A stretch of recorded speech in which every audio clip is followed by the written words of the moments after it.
Magandang umaga sa ating lahat. Patuloy pa rin ang epekto ng dalawang weather systems po sa ating bansa. Una na dyan ay ang easterlies o yung hangin galing Pacific Ocean na siyang nakaka-apekto sa eastern side ng ating bansa.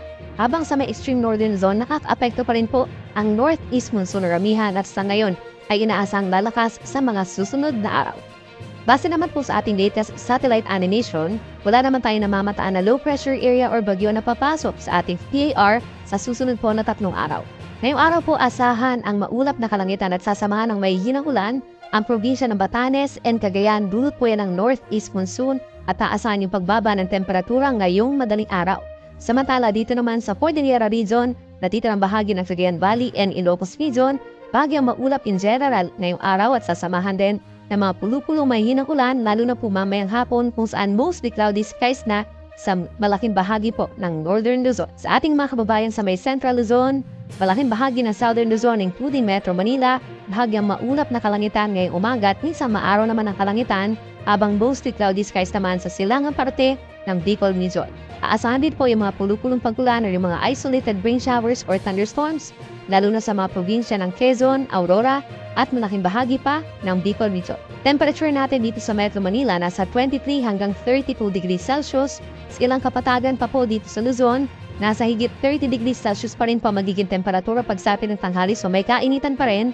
At sa madaling araw naman, between 21 to 23 degrees Celsius. Dito naman po sa bulubunduging lugar, kagaya na lamang ng Baguio City, between 15 to 24 degrees Celsius. Sa ating mga kababayan po sa malaking bahagi ng Visayas, katulad pa rin po ng weather conditions as yesterday na partly cloudy to cloudy skies, nagpapakita naman si haring araw lalo na po sa umaga, then sa tanghali medyo mainit. Pagsapit ng hapon hanggang sa gabi may mga isolated rain showers pa rin or thunderstorms, lalo na po sa silangang parte ng Visayas. Temperature sa malaking bahagi ng Kabisayaan between 24 hanggang 30 degrees Celsius.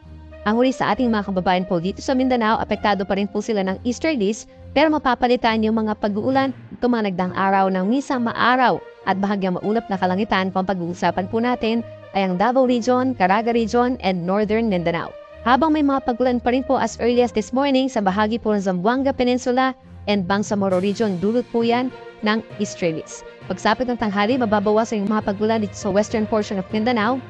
Pero dito sa may central portions, kagaya na lamang ng Soc-Sargen, Lanao del Sur, Maguindanao Provinces, and Northern Mindanao, patas ang tsansa ng mga localized thunderstorms na nagtatagal ng 2 hanggang 3 oras. Temperature natin dito sa Metro Davao between 24 to 32 degrees at mainit sa Zamboanga City hanggang 34 degrees Celsius. Sa ngayon, dahil hindi pa kalakasan ng northeast monsoon ay medyo maalon na lamang dito sa may pantay extreme northern Luzon, pero wala naman po tayong nakataas na gale warning. Pero inaasahan natin yung paglakas ng amihan sa mga susunod na araw, posible na maalon na karagatan dito sa malaking baybayin po ng northern Luzon at pagsapit po ng linggo hanggang sa kalagitnaan ng susunod na linggo ay magiging maalon din sa natitirang baybayin pa po ng Luzon plus Visayas. Sa susunod na 3 araw, iiral pa rin ang northeast monsoon at lalakas ito sa malaking bahagi po ng Luzon and even Visayas.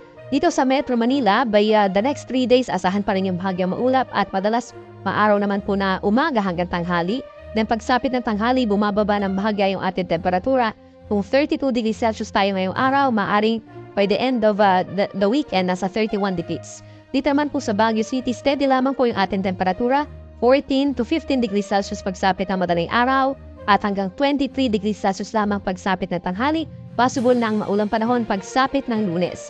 Habang dito sa malaking bahagi ng Kabikulan, partly cloudy to cloudy skies din, pero lumilit na lamang yung tsansa ng mga thunderstorms. Pagsapit po ng Linggo at Lunes, meron na lamang mga isolated light rains dulot ng amihan. Sa ating mga kababayan po dito sa Visayas, asahan pa rin ang magandang panahon. So, ibig sabihin po, magiging maaraw naman, most of mornings, at pagsapit ng tanghali for the next 3 days po yan. Then pagsapit po ng hapon hanggang sa gabi is partly cloudy to cloudy skies at may chance rin ng mga pulupulong ulan dulot ng mga localized thunderstorms. Sa ating mga kababayan po sa Metro Davao ay asahan po natin ng mainit at malisangang panahon. Ganyan din sa natitirang bahagi po ng Mindanao, iiral pa rin ang easterlies.